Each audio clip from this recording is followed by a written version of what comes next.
Welcome, everyone, and I would like to welcome everyone who's listening to this podcast via Pulp Report as well.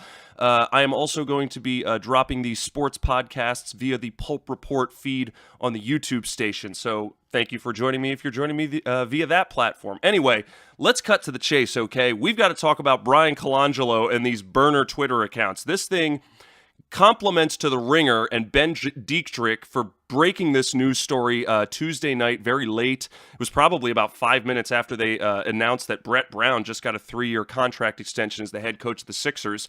But we're getting ready for an NBA Finals, a Part 4 between the Warriors and the Cavaliers. And right now, everything's getting overshadowed by this Bryan Colangelo situation. So Bryan Colangelo, president of basketball operations for the Philadelphia 76ers, very famously was brought in to take over for Sam Hinkie, and essentially Sam Hinkie got approval from the ownership of the Sixers to drive the team into the ground and try to tank as much as he could to get as many top draft picks. A couple of years went by of this. The league essentially, not officially, but unofficially stepped in and introduced the Sixers to Jerry Colangelo, who then brought in his son Bryan Colangelo. It wasn't long before Hinkie resigned. Bryan Colangelo took over, and now he's been running the team ever since. The Ringer drops this story a few days ago, which pretty much outlines a whole bunch of information, but it makes assertions. There's no actual concrete proof. They just say, this looks strange. It ends up being a collection of 5 different Twitter accounts that all seem to have sort of strangely coincidental connections to one another. They seem to tweet in very similar linguistic patterns. They seem to follow a lot of the very same people. And the overlap and coincidence between these accounts is a little too simple to ignore. It's too much overlap to think that it could just be happenstance.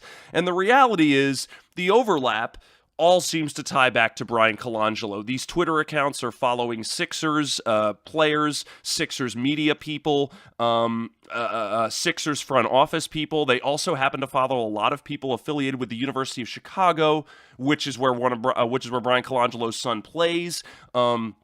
They also happen to follow a few people, a person who used to be the agent for Bryan Colangelo. They also happen to follow a few people in Toronto because Colangelo used to be the GM for the Toronto Raptors. There's a few people who he follows in Toronto who are related to the high school that his son went to. Again, all of it looks entirely too coincidental. What's even more damning is how the Ringer pretty much set a trap for them when they had done this lion's share of work and mountains of time just combing through these tweets. They then call up the Sixers and ask about 2 of the Twitter accounts. And before they hear back anything from the Sixers, the other 3 accounts that they didn't mention get switched from public to private. And in Twitter speak, that essentially means you go dark. You shut off the account so that nobody else can see what the hell's going on. So the fact that these 3 accounts that they did not mention all of a sudden went dark the day that they call the Sixers looks fucking bad. Then you go a step further to have the Sixers call back the Ringer that day and say, oh, we spoke to Bryan Colangelo. He has confirmed that one of these accounts is in fact his. Although he says the second account you mentioned, oh, that's not me. I'm not affiliated with that. And it's a little weird that somebody else is actually saying shit and might actually be, saying that they're me. So he does actually cop to owning one of these fucking accounts. Then a week later, essentially right before they break the story, they take the whole thing to the Sixers for comment. Where in turn, they get a comment from Bryan Colangelo where he says, hey, people do this, people in my profession, I like to follow sports by using anonymous Twitter accounts, and, this one is mine. I don't know who all these other accounts are, and I'd like to know who they are. They leave it at that. Then the story breaks, and now the sports world is up in arms because everyone is jumping in. Everyone's trying to play Sherlock Holmes. Everyone's trying to piece together if this is true or not. Joel Embiid chimed in, and Instagram certainly was like, what the hell? He said, Bryan Colangelo called him and said it's not him. He's like, listen, I believe him. The guy's innocent till proven guilty. You want to believe it on face value. But the reality is, when you look at all this evidence together, it looks really bad. Looks really, really, really bad. Bad enough that it's hard to poke holes in it, because I think if we could have poked holes in it, if we could have found flaws, the Ringer would have found it over the last 4 months, and they wouldn't have published this article. They wouldn't have done this much research, gone this far, and published this fucking bombshell if they didn't think this was fucking accurate. If not, and if not accurate, it's 80% accurate. You know what I'm saying? So, like, someone's gonna get fucking fired.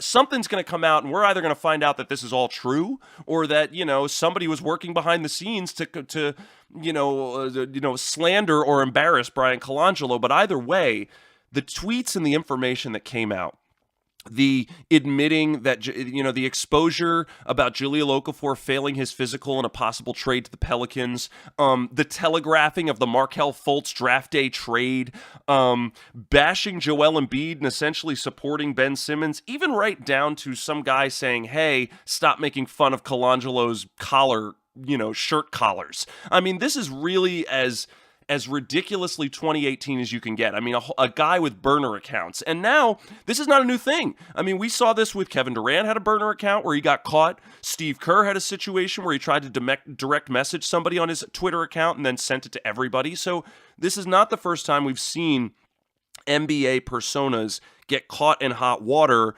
playing around in social media and being a little too, freewheeling with the things that they said, and then finding out that it's going to come and bite them in the ass. I mean, the fact that Colangelo copped to owning one of these accounts is just scary enough in itself. So I don't fully know how this is going to shake out. I can tell you that the Sixers have officially created their own internal investigation where they're going to look into this, because from what we're hearing, the Sixers are shocked too. So if this is true, it sounds like it's either Colangelo or it's a tight-knit group of some of his underlings who work extremely closely with him, because from our perspective, I don't think the Sixers knew this was going on. I think ownership is shocked. I think the team is shocked. And I kind of think most of the front office is shocked, which leads me to believe that Colangelo was probably the only guy doing this on his own. And even when the Ringer got called back by the Sixers that day, when they confirmed that Colangelo owned that account, they literally said, have you spoken to anybody else? And the person from the Sixers said, I've only talked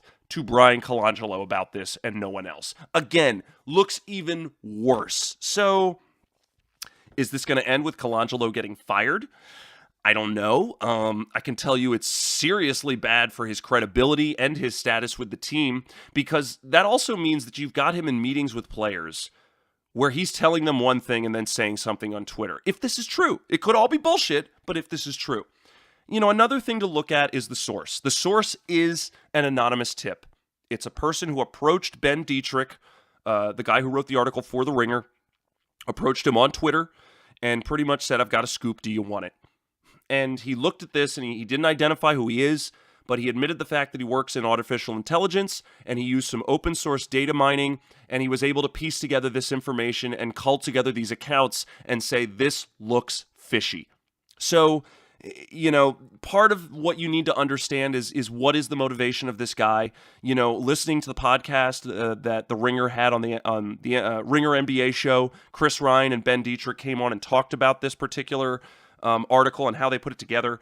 Ben Dietrich talks about how he feels the source is somebody who, is a Sixers fan who is anti-Bryan Colangelo. You can consider that, because I'm sure it probably influences your opinion of this story, but it doesn't really negate or hide the degree of evidence that we're looking at. And the truth is, no one is saying this is concrete and it's real. They're just saying there's a whole lot of evidence here that looks bad, and it's all pointing to Bryan Colangelo, and you know what? You make your own decision.